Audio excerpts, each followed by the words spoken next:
Hi, I'm Justin Janetzko. I'm a former educator and chaplain for the Seventh-day Adventist Church, and now mostly interested in aspects of humanism. Hi, I'm Kris Bobbianco. I grew up in the Seventh-day Adventist community and enjoy challenging myself and growing through conversations. Welcome to the Talus Slopes podcast. If you're questioning the legitimacy of your Christian experience, you're not alone. We've been there too. That's why we're here. We're going to call out and condemn the toxic behavior and senseless narratives perpetuated by Christians, and we'll provide credible counterpoints and bring the receipts. Join us as we confront and weigh in on some of the craziest things Christians think, say, and do that often go unchecked. Here on the Talus Slopes podcast. All right, folks, welcome back to the Talus Slopes podcast, episode 17. This episode is dedicated to talking about something that happened about a month ago, a little bit more than a month ago. Yeah. We had wanted to do an episode about it earlier, but the story was still getting sorted out, and we wanted to make sure that we had the best information to work with. We wanted more of the facts and less of the speculation. Kris, can you help us out and share with us, if you haven't heard about Nex or this story, Kris, can you hook us up with some deets? All right. Just going to kind of go over a brief synopsis, as brief as I can be. For the record, Nex Benedict was a 16-year-old student at a public school in Oklahoma, and they were non-binary. There are different reports on pronouns, but the most clearly across the board that have been used for Nex are they, them. So that's how I'm going to be referring to Nex, with they, them pronouns. So this happened, like Justin said, about a month ago. February 7, 2024 is when the event, this fight took place. Before I mention that, though, one other really quick piece of information. In Oklahoma, May 25, 2022, there was a bill, Senate Bill 615, that passed that required public schools to dedicate bathrooms to males and females as dictated by their biological sex. So this means that any non-binary or trans students were not allowed to go into the bathrooms that were aligning with their gender, and still cannot, but they have to go into what is designed by their biological sex. So that happened a little over a year before this. Good to know, because it kind of comes into play with what happened. Mm-hmm. So anyway, back to February 7. Nex and another trans friend were going to the bathroom in the public school, and there was a group of older girls who made some sort of comment based on some body camera footage from the police when they were interviewing Nex. Nex was saying something about how the older girls didn't think that Nex and their friend should be there in the bathroom.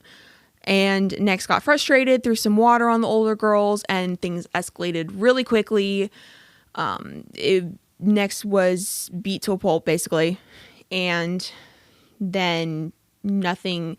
Because of water. Because of water being thrown at them, which I could hear some people arguing like, oh, Nex did it, escalated the situation. But first of all, these are teenagers. Throwing water on somebody requires an actual beatdown. Right? In what world? That doesn't make any logical sense. When you sit back and look at it. It doesn't make any sense. Right? Nex was not asking to be beat up. Not the same thing. It's not the same thing. If anything, I feel like it would be more of a dynamic of I'm protecting my friend, and then suddenly it turned. But anyway, that's not the point. So this happened, according to reports, it was less than 2 minutes. But Nex's mom, Sue Benedict, was called to the school, found Nex beat up, bloody, and was horrified because the school hadn't called an ambulance or the police. And so she took Nex to the hospital herself, where the police were called, and that's where all the investigations and the footage is coming from. Now, Nex was discharged from the hospital on February 7, but the next day, on the 8th, Nex collapsed in their house, and they were rushed to the hospital where they were pronounced dead.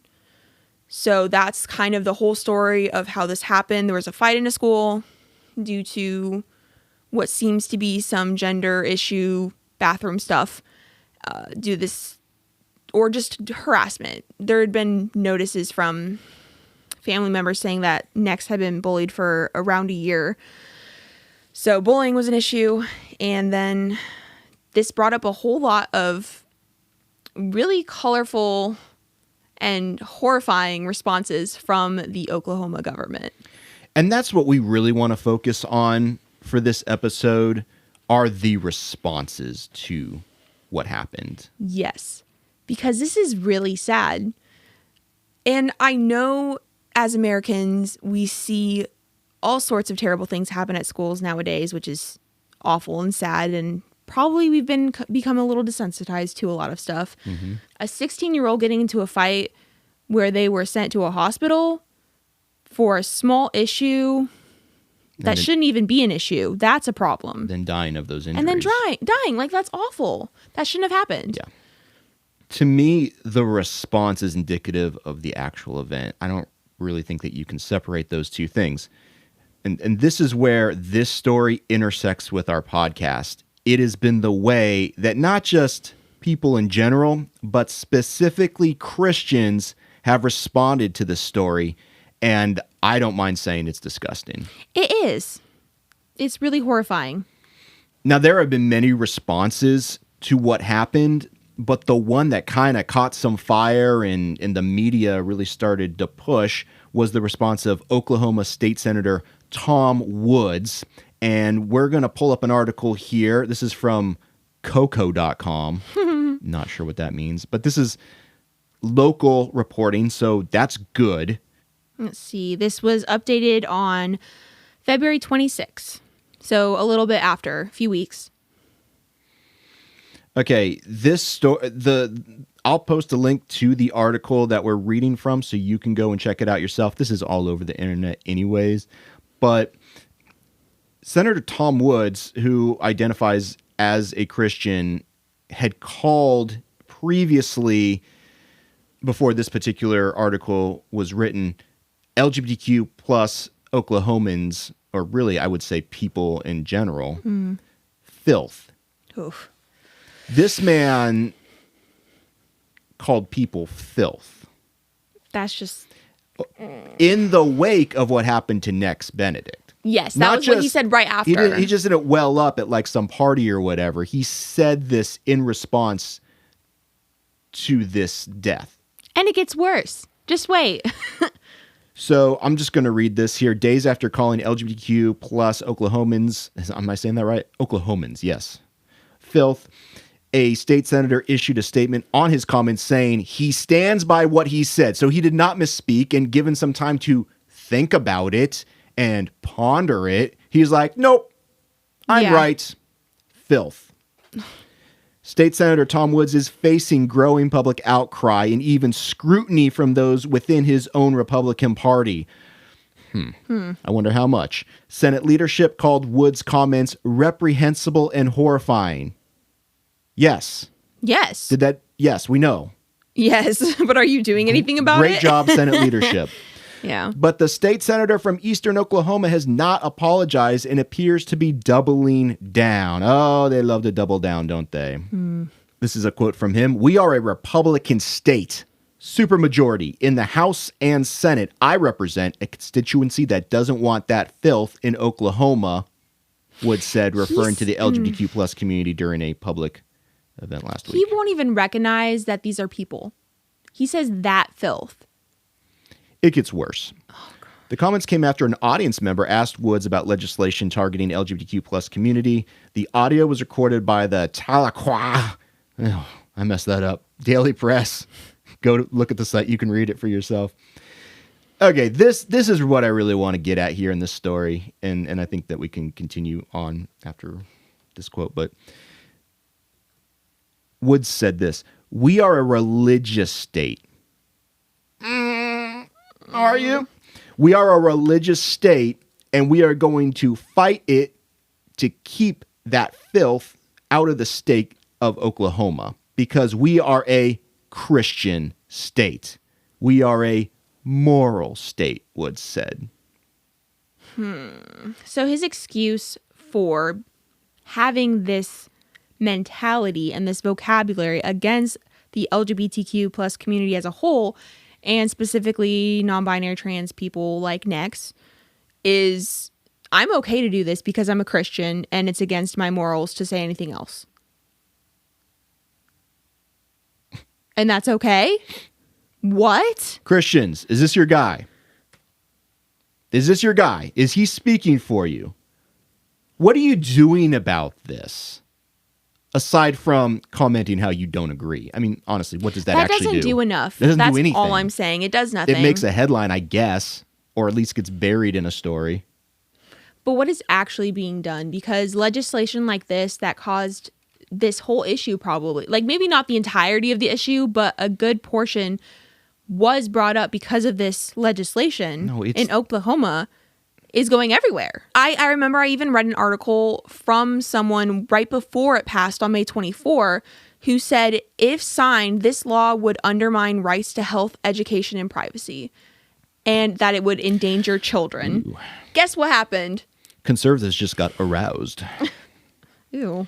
I hate that so much. Christians, do you even care about what happened? Does it bother you at all that innocent people are being demonized, attacked, even killed? Maybe you don't mind. Maybe you like it. Maybe you agree. It doesn't matter ultimately how Nex died. Woods' rhetoric is scary to me. It demonstrates, I think it's like a cold heart that is clearly more interested in honoring someone's interpretation of a book than an actual innocent human being.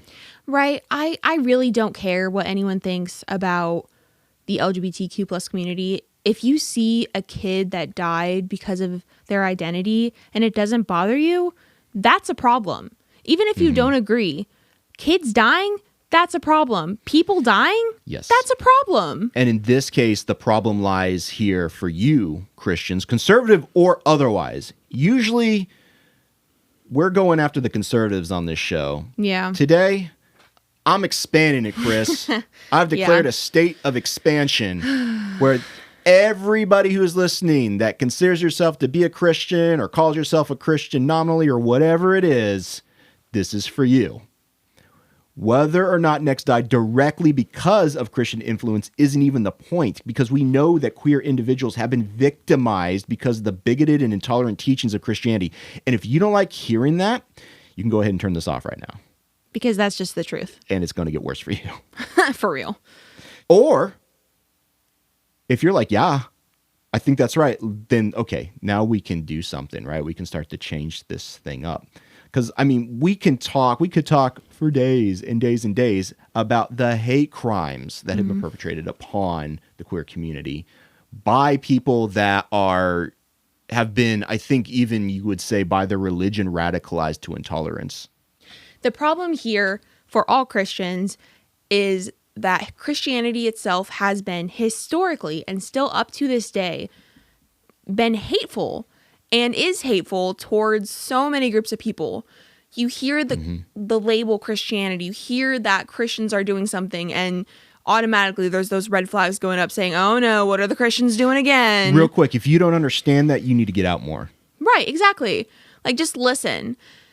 And if you are claiming Christianity as a part of your identity, as a label for yourself, then it doesn't matter if you believe things that some Christians don't. You're taking all of Christianity with you. That's the fact of the matter. And until you show with your actions, not just saying nice little things, but show with your actions that you care about people and that you're willing to make a difference, then you're going to be grouped with all the other Christians who are terrible. That's just what happens. Is it necessarily right? No.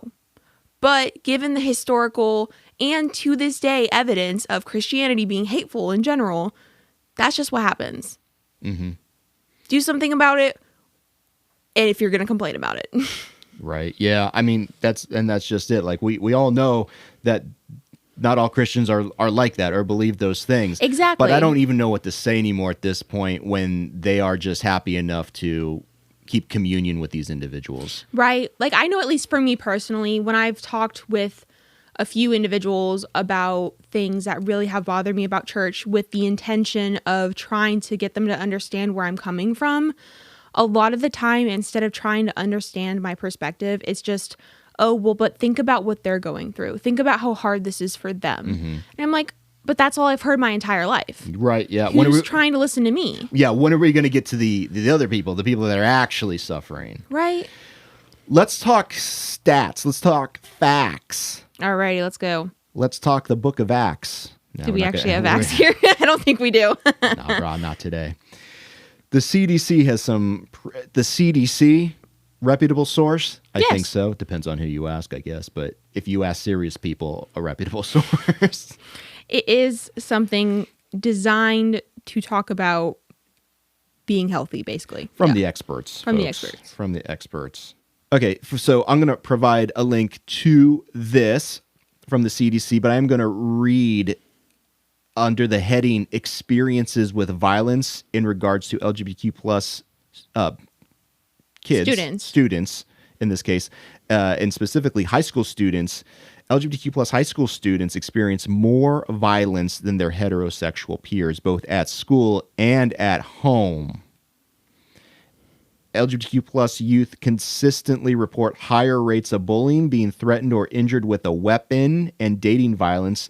They are also more likely to miss school because of safety concerns.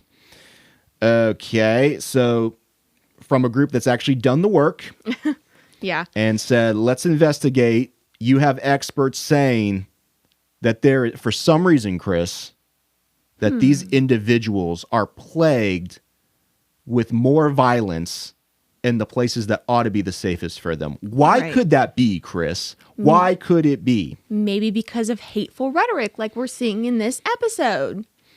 If you scroll further on down in this article, it actually says LGBTQ plus youth can often feel less connected at school. Research shows that when students feel connected to a supportive school community, they do better socially, emotionally, and academically. Yeah, I think that makes sense. That could go for all of us, right? Very true.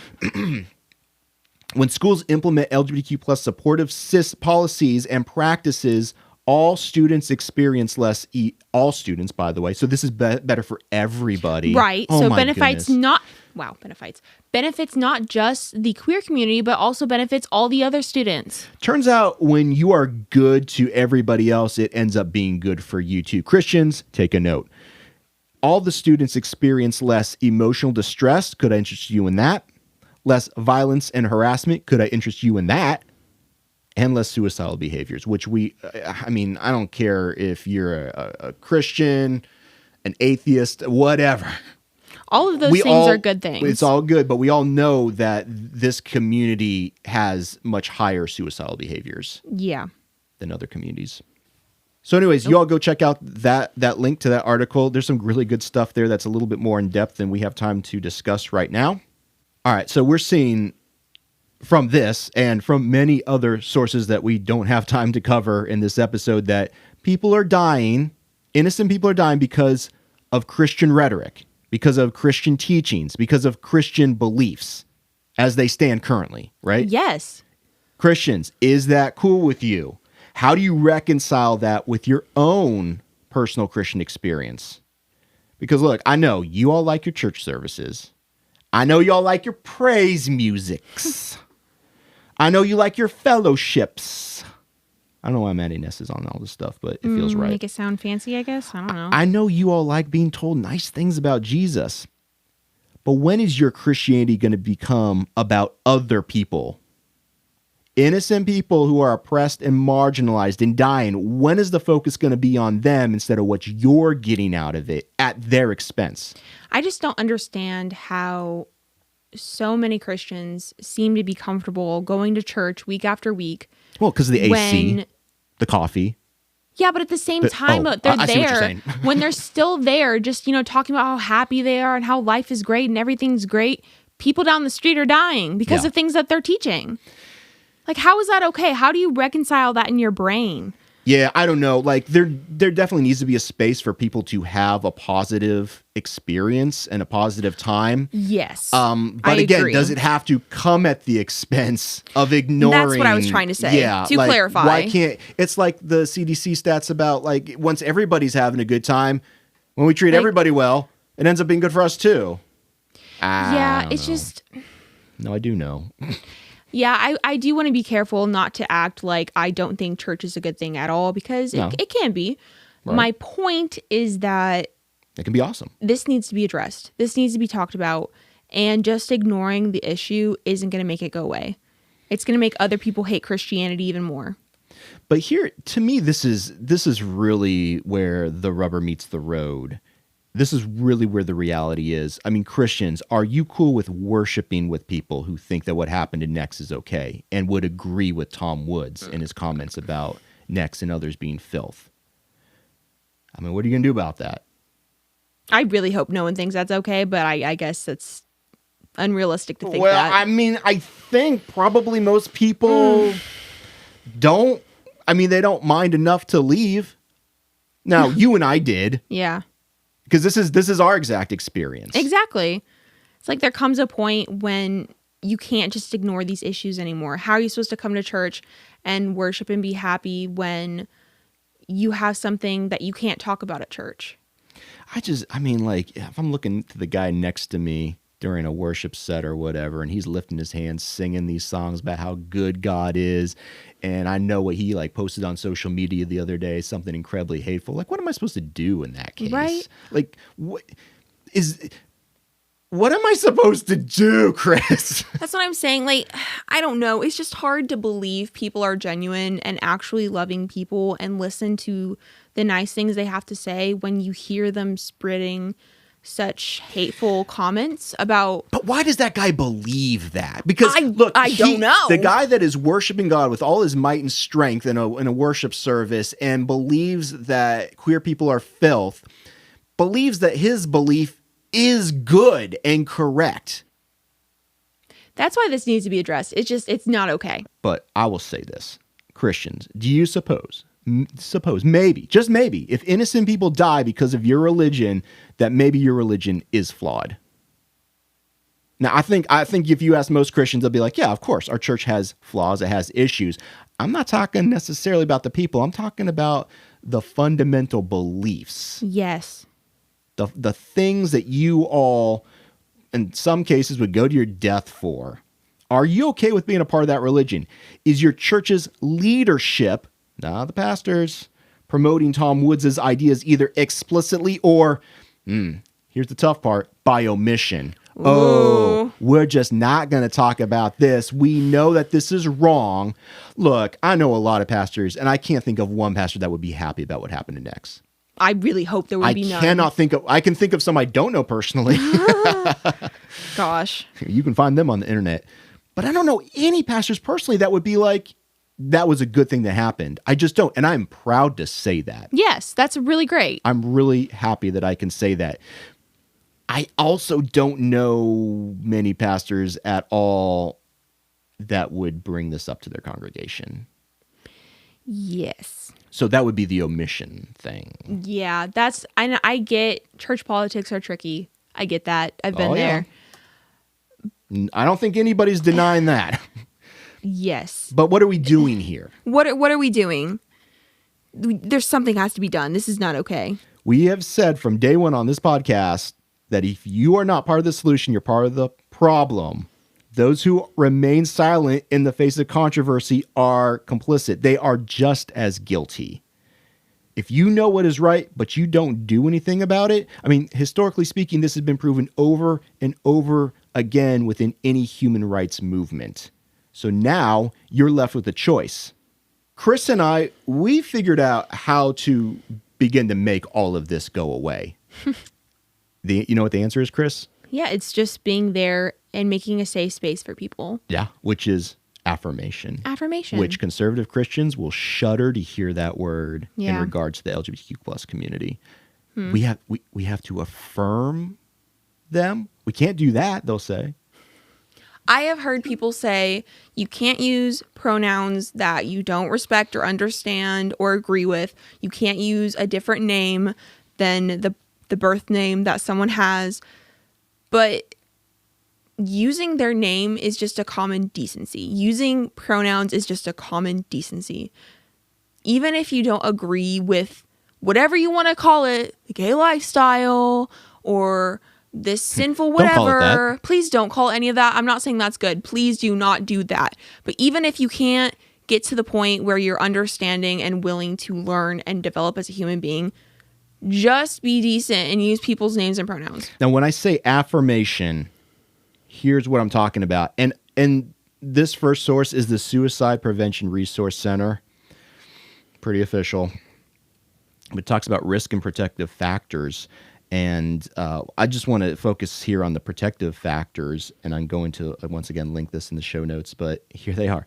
Family, acceptance, connections to friends and others who care about them, a sense of safety. That's affirmation. Right. I know that is a challenge for a lot of conservative Christians because they have been told, they haven't done any research on it for the most part, but they've been told over and over again by people that they trust that these individuals, like Tom Woods says, are filth. And there's a reason why you shouldn't be affirming them.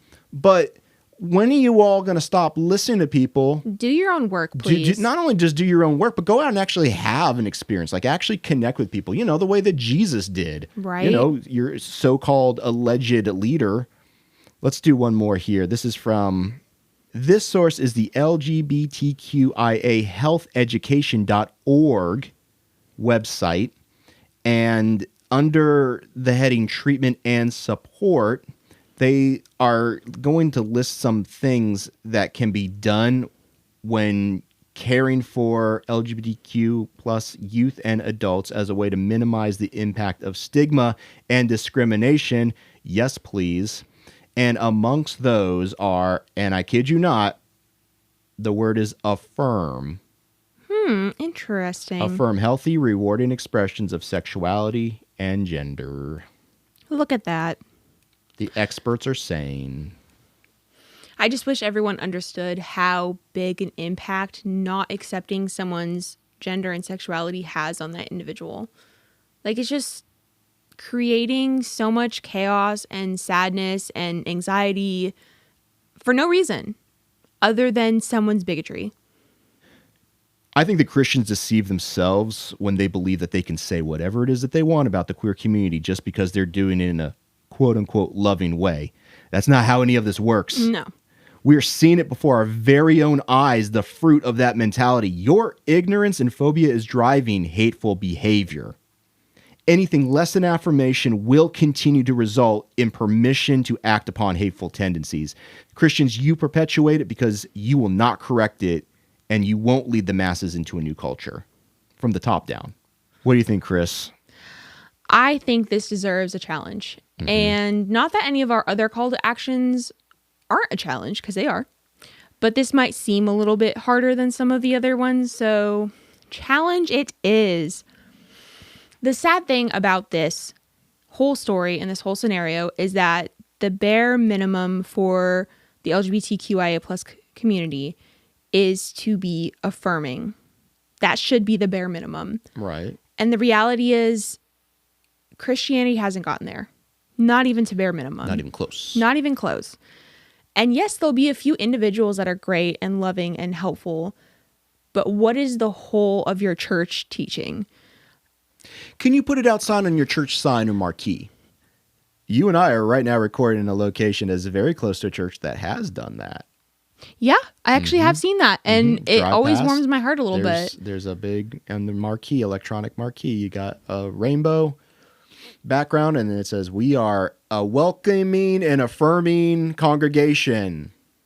Yes, because it's okay to have a few people in church that are affirming. That's a good start. Great start. But what is being taught? What is the majority of the church culture saying to you, saying about this issue, saying to other queer individuals, especially queer kids? Mm-hmm. If you're in a church environment that is fostering hate, are you okay with that? It's time to take some evaluations and to say, what am I okay to stand next to? What am I okay to stand for?